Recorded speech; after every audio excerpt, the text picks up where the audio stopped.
আপনি যদি বলেন আসলে আখিরাত হবেনি, তাহলে এই মানুষগুলো মরে যায় কোথায়? মানুষগুলো মরেই বা কেন? মরেই বা কেন? কেউ ইচ্ছে করলে তো নিজের ইচ্ছায় মরে না, আল্লাহ তাআলাই তো মৃত্যু দেয়। এই কারণে অনুরোধ, গুনাহ ছাড়েন। বাবার আপনাদেরকে বলি, চা দোকানের আড্ডা ছেড়ে দেন, বিড়ি খাওয়ার বদ অভ্যাস ছেড়ে দেন, গালিগালাজ করার অভ্যাস ছেড়ে দেন, বেপর্দার অভ্যাস ছেড়ে দেন।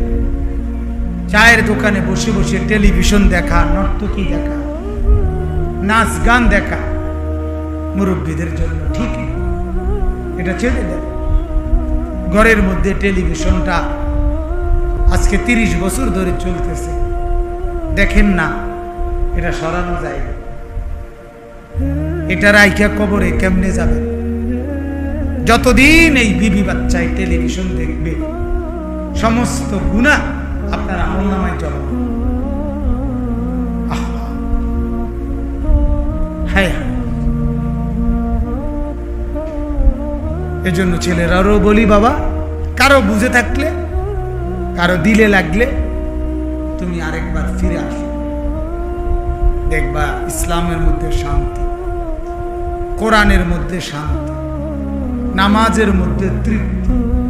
গুনাহ করে তুমি যেই মজা পাইছো, এবার কিছুদিন ইবাদত করে দেখো না, মজা পাও না, না পাইলে আমারে আবার করো। আমি তো এদিকে আসা যাওয়া করো।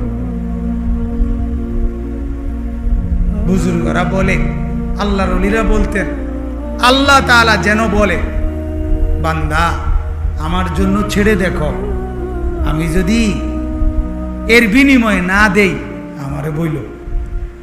আল্লাহ বলে, জানো